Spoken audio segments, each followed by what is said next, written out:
We continue our unit on quadratic systems with quadratic inequalities. To solve a quadratic inequality, we sketch the graph by finding the roots. So let's look at our equation, our inequality. In our inequality, we have x squared minus x minus 6. This is in standard form, ax squared plus bx plus c. We know a couple of things about this before we sketch our graph. Ax squared is positive, and when ax squared is positive, our graph will open upward. The other thing that we know about this graph is this is a less than inequality symbol. That means the sign we are looking for our sign graph that meets the conditions that we need will be negative. Let's factor x squared minus x minus 6 by using the snowflake method. The target product, a times c, is 1 times negative 6. The target sum is b, which is negative 1. A times x will be 1 times x, and that goes in both of these spots. And the factors that multiply together to give me negative 6 but combine to give me negative 1 are negative 3 and positive 2. Now we reduce on the left and right hand side, and this is already reduced, so that's going to be x minus 3 is our factor. And x plus 2, that's already reduced, so that's our other factor. So now we have our factors. Set each factor equal to 0 to find our roots. So x minus 3 equals 0. Solving for x, we add 3 to both sides, and x is equal to 3. Set x plus 2 equal to 0. Subtract negative 2 from both sides, and we get x equals negative 2. So on the graph, we have negative 2 and 3. Notice this is not an accurate graph. I'm just looking for a sketch so that I have a picture of what I'm looking at. This is a graph that's going to go through negative 2, through this point, and up through 3, and it is going upward. On my sign graph, I'm also going to use the negative 2 and 3. I'm looking for the signs that meet this condition. I'm going to use the factors, and I'm going to plug in a number to the left of negative 2. I'm going to plug in a number in between negative 2 and 3, and I'm going to plug in a number greater than negative 3. Just picking any number to the left of negative 2. Let's try negative 3. Plugging that in, we get negative 3 minus 3 times negative 3 plus 2. Well, negative plus a negative gives me a negative sign.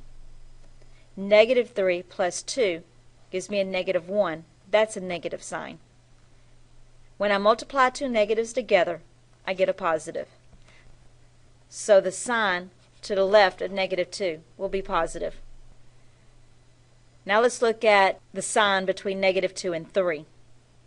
Plugging in a number in between negative 2 and 3, I see 0 will be in between those, so we always want to use 0 when possible. 0 minus 3 is a negative. 0 plus 2 is a positive. I have an odd number of negatives that I'm multiplying together, so that will be negative. In the next set, I have x minus 3 times x plus 2. Let's plug in a 4. 4 minus 3 will give me a positive number. 4 plus 2 will give me a positive number. Obviously, when you multiply two positives together, you get a positive. Now for the answer, I'm looking for what is going to meet this condition of a negative. And the piece in between negative 2 and 3 satisfies this condition.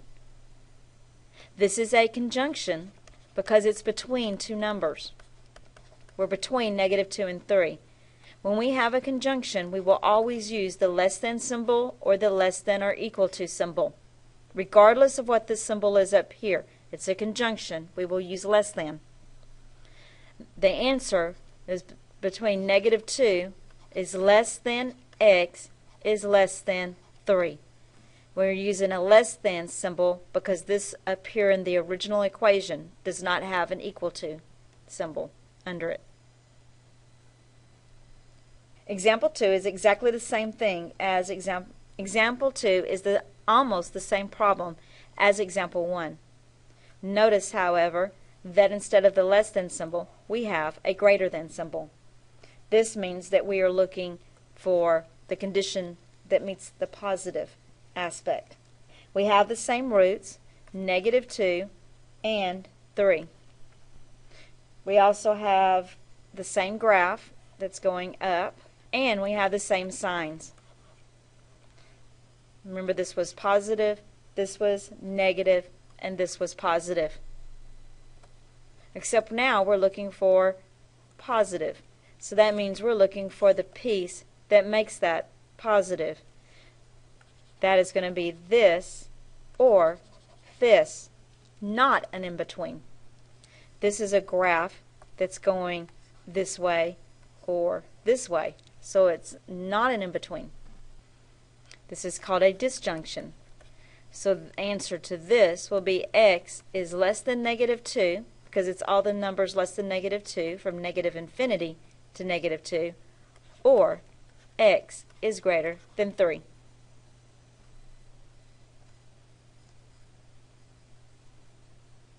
Next problem. We do the same thing. Notice this is a graph where ax squared is now negative. So we know that the graph opens down. The sign that we're looking for is greater than. So again, we are looking for the signs that are positive. Let's go ahead and factor this. The greatest common factor is 1. However, I can pull out a negative sign. Pulling out a negative leaves us with 2x squared plus 5x minus 3. And the target product is 2 times -3. That's -6. The target sum is positive 5. A is 2, so this is 2 times x, 2 times x. And the factors that multiply together to give me -6, but combine to give me 5, will be positive 6 and -1. Let's reduce these. 2 are going to 2 x times. 2 are going to 6 3 times. This cannot be reduced. So the two factors are x plus 3 and 2x minus 1.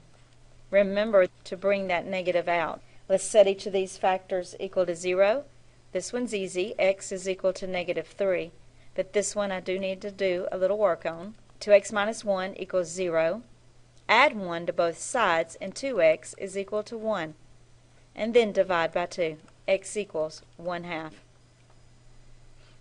Let's graph this on our number line. -3 is to the left of 0. 1/2 is to the right.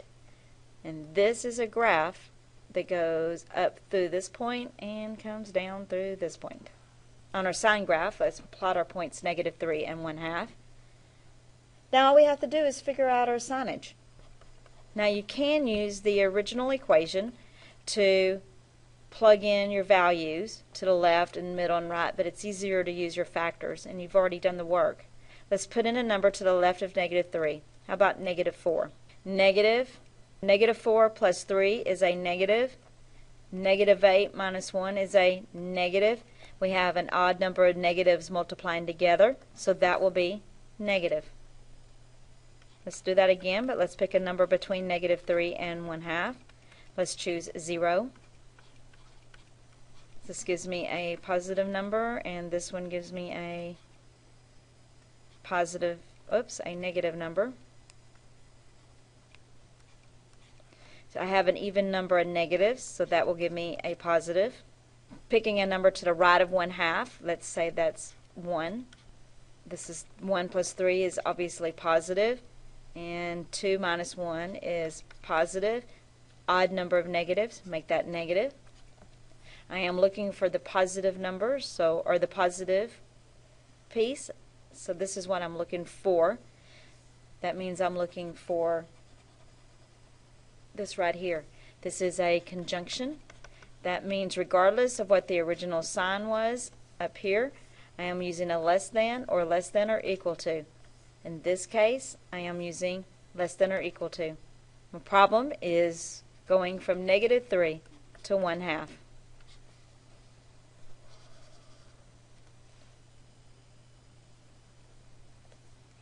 Example 4. Notice this problem is not in standard form, so I do need to move the -1 over to the left side to become positive. Now I can work with this problem. Again, ax squared is positive, so this is a graph that's going up. The target product is 3 times 1, which is 3. The target sum is -4. A is 3, so this is 3 times x, 3 times x. And the factors that multiply together to give me 3, but combined to give me 4, are -3 and -1. The piece on the left will reduce x minus 1. The piece on the right is already done. So this will be x minus 1 times 3x minus 1. X minus 1 is real easy to solve for. X is equal to 1. But 3x minus 1, we need to set it equal to 0 and solve. Add 1 to both sides, and 3x is equal to 1. And divide by 3. X is equal to 1/3. So this is a graph that looks similar to this. We know it's going through this point, coming back up, and it looks similar to that. I did not figure out what I needed for my condition, and in order to get my answer, this is less than, so I'm looking for negative. Now let's pick some numbers to the left and to the right and in the middle. Okay. Choosing a number to the left of 1/3, zeros to the left of 1/3, so let's put that in there. This is going to give me a negative and another negative. And when I multiply two negatives together, I get a positive. Between 1/3 and 1, let's say 0.5. 0.5 minus 1 will give me a negative. Half of 3 is 1.5 minus 1, and that is a positive. This will be negative, because negative times positive is negative. A number to the right of 1, let's use 2. 2 minus 1 is positive, and 6 minus 1 is positive, so this piece will be positive. I am looking for negatives. This is a conjunction. That means I am using the less than or equal to symbol. Because this has an equal to line under it, it's going to be a less than or equal to symbol. And it goes from 1/3 to 1. Now I did not highlight the region, and that would be this piece right here.